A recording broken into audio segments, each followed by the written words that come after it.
Hello guys, நம்ம வாழ்க்கை அப்படிங்கிறது நிறைய குழப்பங்கள் நிறைஞ்ச ஒரு விஷயம்தான். இப்படி நிறைய குழப்பங்களுக்கு நடுவில் நம்ம மாட்டிக்கிட்டு இருக்கிறப்போ எது சரி எது தப்பு அப்படிங்கிறது நமக்கு தெரியாது.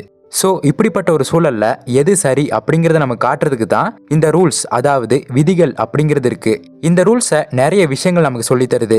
தத்துவங்களா இருக்கட்டும், ஆன்மீகமா இருக்கட்டும், மதங்களா இருக்கட்டும், ஈவன் உளவியல் கூட இப்படிப்பட்ட ரூல்ஸை நமக்கு தொடர்ந்து சொல்லி கொடுத்துக்கிட்டே தான் இருக்கு. ஸோ அப்படிப்பட்ட ஒரு 12 விதிகள், அதாவது நம்ம எல்லாருக்குமே தெரிஞ்ச ஆனா நம்ம எல்லாருமே மறந்த 12 விஷயங்களை தான் இன்னைக்கு நம்ம பார்க்க போறோம். இந்த விதிகளை நீங்க ஃபாலோ பண்றதன் மூலமா நிச்சயமா உங்களாலையும் ஒரு மகிழ்ச்சியான, அர்த்தமுள்ள, அதே சமயம் ஒரு சக்சஸ்ஃபுல்லான ஒரு லைஃபை உங்களால வாழ முடியும். ஸோ ஸ்கிப் பண்ணாம இந்த வீடியோ ஃபுல்லா பாருங்க. வாங்க ஸ்ட்ரைட்டா வீடியோக்குள்ள போலாம்.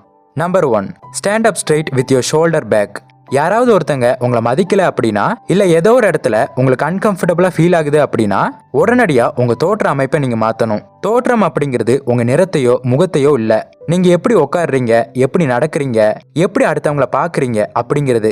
ஸோ அடுத்தவங்களை நீங்க பார்க்கும்போது அவங்க கண்ணை பார்த்து பேசுங்க. நடக்கும்போது நிமிர்ந்து நடங்க, உட்காரும் போதும் நிமிர்ந்து உட்காருங்க.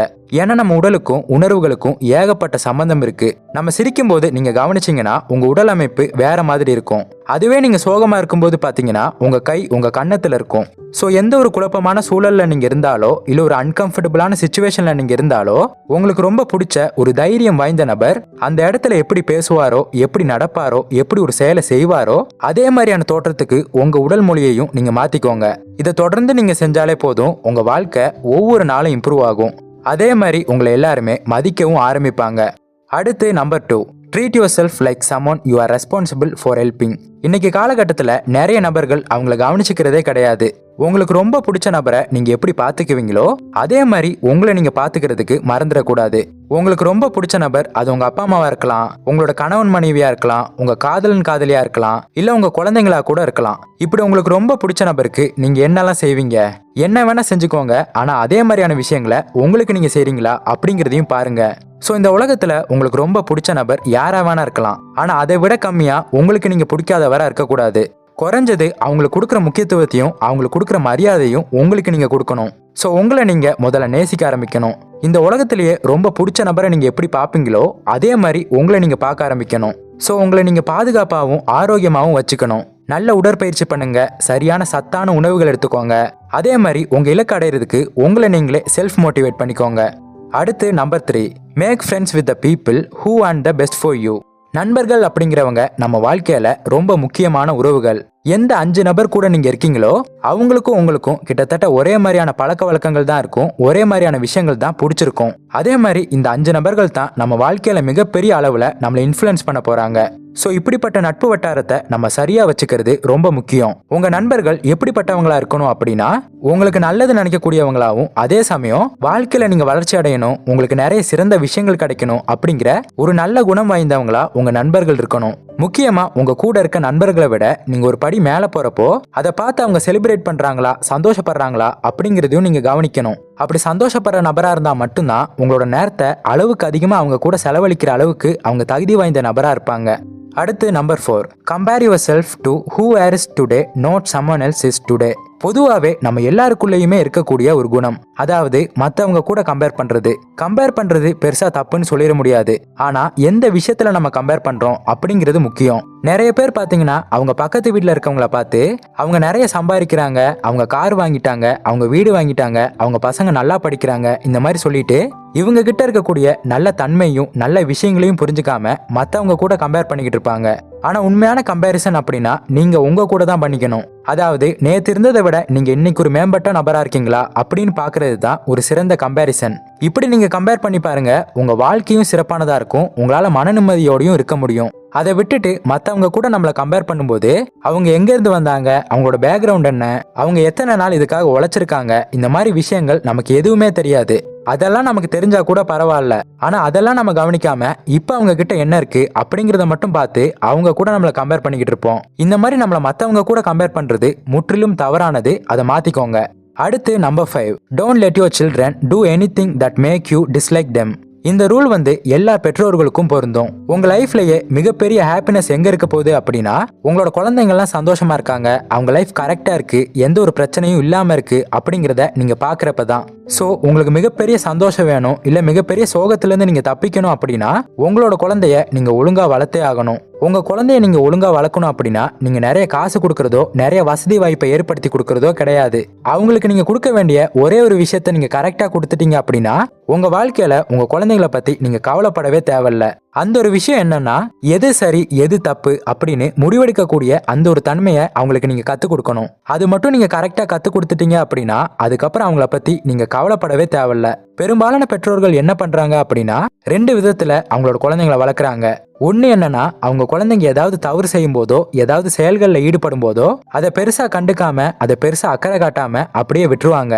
அதே மாதிரி இன்னொரு சில பேர் என்ன பண்ணுவாங்கன்னா, ரொம்ப பயங்கரமா ரொம்ப ஸ்ட்ரிக்டா நீ இதை பண்ணக்கூடாது அதை பண்ணக்கூடாது, நீ அங்க போகக்கூடாது இங்க போகக்கூடாது, இதெல்லாம் செய்யக்கூடாது இப்படின்னு எக்கச்சக்கமான ரூல்ஸை போட்டு அந்த குழந்தைய பாடாப்படுத்துவாங்க.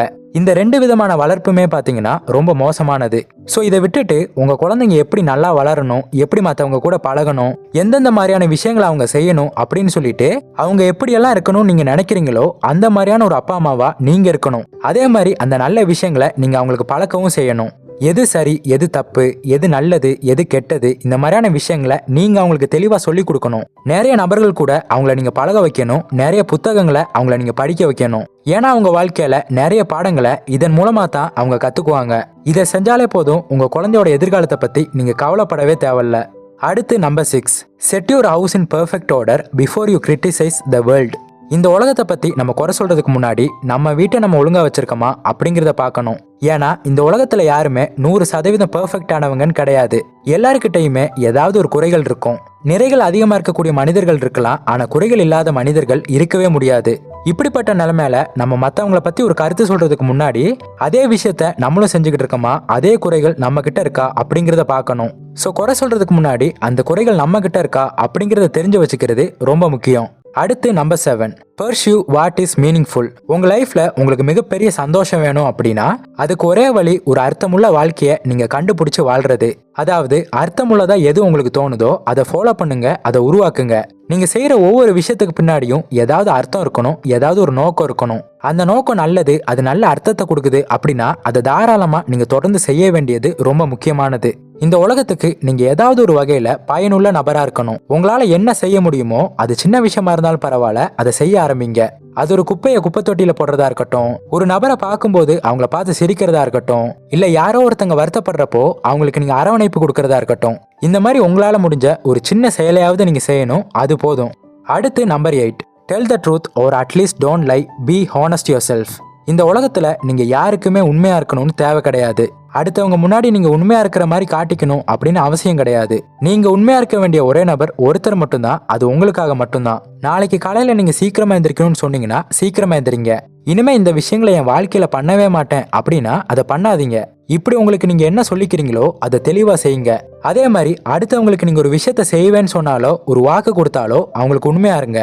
ஒருவேளை எனக்கு இதை செய்ய முடியாது அப்படிங்கிற சந்தேகம் இருந்துச்சுன்னா எப்பவுமே ஒரு வார்த்தையை சொல்லிட்டு அதை பொய்யா மாத்திராதீங்க. நீங்க இப்படி பொய்ன்னு மாத்துறதால அடுத்தவங்க மட்டும் உங்க மேல உள்ள மரியாதை இழக்க மாட்டாங்க, உங்க மேல உங்களுக்கு இருக்கக்கூடிய மரியாதையும் அந்த இடத்துல குறைய ஆரம்பிக்கும். ஸோ உங்களுக்கு நீங்களே என்ன சொல்லிக்கிட்டாலும் சரி, அடுத்தவங்களுக்கு நீங்க என்ன சொன்னாலும் சரி, அதை கண்டிப்பா நீங்க கடைபிடிச்சாகணும். அது உங்களுக்காகயாவது நீங்க கடைபிடிச்சாகணும். ஸோ எப்பவுமே உண்மையா இருங்க, உண்மையா பேசுங்க. ஒருவேளை அப்படி இருக்க முடியலனா கூட பொய் பேசாம இருங்க. அடுத்து number 9, assume that the person you are listening to might know something you don't. நம்ம வாழ்க்கையில நிறைய நபர்களை நம்ம சந்திப்போம். அவங்கள நீங்க சந்திக்கும் போதும் சரி, அவங்க கூட நீங்க பேசும்போதும் சரி, ஒரு விஷயத்த உங்க மனசுல நீங்க வச்சுக்கணும். அது என்னன்னா, உங்களுக்கு தெரியாத ஏதாவது ஒரு விஷயமாவது அவங்களுக்கு கண்டிப்பா தெரிஞ்சிருக்கும் அப்படிங்கிறத நீங்க புரிஞ்சுக்கணும். ஏன்னா சில நபர்களை பாத்தீங்கன்னா எனக்கு எல்லாமே தெரியும் அப்படிங்கிற எண்ணத்துல செயல்பட்டு மத்தவங்க சொல்றத காதுலயே வாங்கிக்க மாட்டாங்க. ஆனா இந்த உலகத்துல எல்லாமே எனக்கு தெரியும் அப்படிங்கிற நபர் யாருமே கிடையாது. எனக்கு தெரிஞ்சது உங்களுக்கு தெரியாம இருக்கலாம், உங்களுக்கு தெரிஞ்சது கண்டிப்பா எனக்கு தெரியாம தான் இருக்கும். ஒரு சமுதாயத்துல உங்க கூட இருக்க இன்னொரு மனிதருக்கு, அது உங்க உறவினரா இருக்கட்டும், நண்பரா இருக்கட்டும், இப்படி யாராவனா இருக்கட்டும், அவங்களுக்கு உங்களால கொடுக்க முடிஞ்ச ஒரு மிகப்பெரிய கிஃப்ட் அப்படின்னா என்னன்னா, அவங்க பேசும்போது நீங்க காது கொடுத்து கேட்கறது தான். மோஸ்ட்லி நம்ம என்ன பண்றோம் அப்படின்னா, மத்தவங்க நம்ம கிட்ட பேசும்போது பதிலுக்கு நம்ம என்ன சொல்லலாம் அப்படிங்கறத தான் யோசிக்கிறோமே தவிர, அவங்க சொல்றத நம்ம ஆழமா புரிஞ்சுக்கிறதுக்கு நினைக்கிறதே கிடையாது. சோ அடுத்தவங்க ஏதாவது ஒரு விஷயத்த சொல்றாங்கன்னா தயவு செஞ்சு அதை காது கொடுத்து கேளுங்க. யாராவது அவங்களுக்கு நடந்த ஒரு சந்தோஷமான விஷயத்த சொல்லும் போது, இதை விட சந்தோஷமான விஷயம் என் வாழ்க்கையில் நடந்திருக்கு அப்படின்னு சொல்லாதீங்க. அதே மாதிரி ஒரு சோகமான விஷயத்த அவங்க சொல்லும் போது, இது என்ன சோகமான விஷயம், இதை விட என் வாழ்க்கையில பெரிய பெரிய சோகமான விஷயம் இருக்கு அப்படின்னு சொல்லாதீங்க. அவங்க சொல்றத உணர்வு பூர்வமா ஆழமா புரிஞ்சுக்க ட்ரை பண்ணுங்க. இதுல 2 நன்மைகள் உங்களுக்கு ஏற்படும். ஒன்னு, அவங்களை நீங்க நல்லா புரிஞ்சுக்குவீங்க, அவங்க கூட ஒரு நல்ல ரிலேஷன்ஷிப் உங்களுக்கு ஏற்படும். 2வது, அவங்க உங்களை நம்ப ஆரம்பிப்பாங்க. அது ஒரு விலைமதிப்பற்ற விஷயம். சோ நமக்கு மட்டும்தான் எல்லாமே தெரியும் அப்படின்னு நினைக்காதீங்க. மத்தவங்க சொல்றதையும் காது கொடுத்து கேளுங்க. அடுத்து number 10, be precious in your thoughts. உங்க லைஃப்ல கண்டிப்பா நிறைய பிரச்சனைகள் இருக்க தான் செய்யும். அதை சரி பண்றதுக்கான ஒரு சிம்பிளான வழி இருக்கு. அது என்ன தெரியுமா? அது வேற எதுவுமே இல்ல. முதல்ல உங்ககிட்ட இருக்க பிரச்சனை என்ன அப்படிங்கறத நீங்க தெளிவா புரிஞ்சுக்கிறது தான். உங்க லைஃப்ல ஏதாவது பிரச்சனை இருக்குன்னா உடனடியா நான் சொல்றதை செஞ்சு பாருங்க. ஒரு நோட்டும் பேனாவும் எடுத்து உங்க பிரச்சனைய தெளிவா டிஃபைன் பண்ணுங்க. என்ன பிரச்சனை, எதனால இது எனக்கு பிரச்சனை, நான் ஆசைப்பட்ட விஷயம் எது எனக்கு கிடைக்கல, நான் வேணான்னு நினைச்ச விஷயம் எது எனக்கு கிடைச்சிருக்கு, இப்படின்னு டீடைல்டா எழுதுங்க. இப்படி உங்ககிட்ட இருக்க பிரச்சனைய நீங்க தெளிவா புரிஞ்சுக்கிட்டாலே அதை பாதி சரி பண்ணதுக்கு சமம். ஏன்னா பெரும்பாலான நேரங்கள்ல நம்மளோட பிரச்சனைகள் என்னங்கிறது நமக்கு தெரியாம இருக்கிறதுனால தான் சில சின்ன சின்ன பிரச்சனைகளை கூட நம்ம பெரிய பிரச்சனைகள் மாதிரி நினைச்சுக்கிட்டு இருக்கோம்.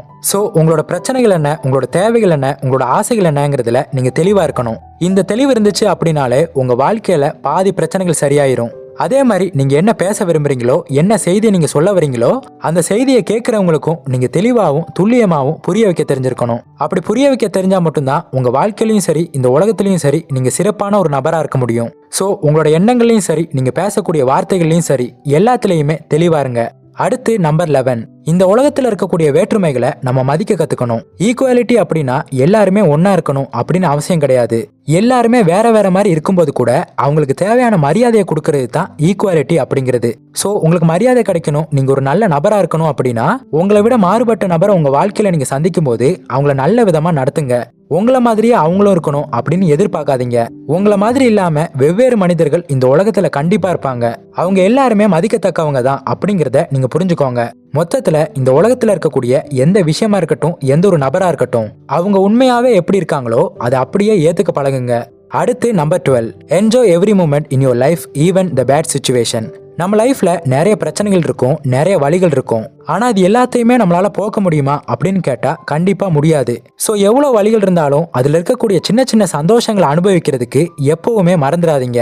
ஏன்னா நம்ம ஒவ்வொருத்தங்களுக்கும் ஏற்படக்கூடிய பிரச்சனைகளை நம்ம ஃபேஸ் பண்ணும்போது அந்த பிரச்சனைகளை தான் நம்ம கவனிக்கிறோமே தவிர நம்மளை சுத்தி இருக்கக்கூடிய பல சின்ன சின்ன விஷயங்களை நம்ம மறந்துடுறோம். நம்மளை சுத்தி எக்கச்சக்கமான அழகான பல நல்ல விஷயங்கள் இருக்கு. சோ அது எல்லாத்தையுமே நம்ம கவனிக்க ஆரம்பிக்கணும். அதே மாதிரி வாழ்க்கையில ஒவ்வொரு சின்ன சின்ன விஷயங்களையும் நம்ம என்ஜாய் பண்ணணும். அது நீங்க சாப்பிடக்கூடிய உணவை நிம்மதியா சாப்பிட்றதா இருக்கலாம், இல்ல உங்களை சுத்தி இருக்கிறவங்களை நீங்க அன்பா நடத்துறதா இருக்கலாம். இந்த மாதிரி உங்களை சுத்தி இருக்கக்கூடிய சந்தோஷத்தை எப்பவுமே அனுபவிக்க மறந்துடாதீங்க. இந்த மாதிரி ஒவ்வொரு நாளும் குறைஞ்சது 5 விஷயத்தையாவது நான் சந்தோஷமா இருக்கிறதுக்காக செய்வேன் அப்படின்னு நினைங்க. நிச்சயமா அந்த சின்ன சின்ன சந்தோஷங்கள் உங்க வாழ்க்கை முழுக்க இருக்கக்கூடிய எல்லா பிரச்சனையுமே இல்லாம பண்ணிரும். சோ அவ்வளவுதான். இது வரைக்கும் இந்த வீடியோ நீங்க பார்த்திருந்தீங்கன்னா இதை பார்த்ததோட விட்டுறாம இதுல சொல்லியிருக்க இந்த 12 விதிகளை உங்க வாழ்க்கையில கொஞ்சம் கொஞ்சமாவது நீங்க ஃபாலோ பண்ண ஆரம்பிங்க. நிச்சயமா உங்க வாழ்க்கையை முழுமையாகவும் சந்தோஷமாகவும் நிம்மதியாகவும் உங்களால வாழ முடியும். ஸோ இந்த வீடியோ உங்களுக்கு யூஸ்ஃபுல்லாக இருந்திருக்கும் நம்புறேன். அப்படி யூஸ்ஃபுல்லாக இருந்தால் இந்த வீடியோக்கு லைக் பண்ணுங்க, உங்க ஃப்ரெண்ட்ஸ் அண்ட் ஃபேமிலி மெம்பர்ஸுக்கு ஷேர் பண்ணுங்க. அப்புறம் மறக்காம நம்ம சேனலை சப்ஸ்கிரைப் பண்ணிட்டு பக்கத்தில் உள்ள பெல் ஐக்கானை கிளிக் பண்ணிக்கோங்க. இன்னொரு இதே மாதிரியான ஒரு யூஸ்ஃபுல்லான இன்ஃபர்மேஷனோட உங்களை வந்து மீட் பண்றேன். தேங்க்ஸ் ஃபார் வாட்சிங்.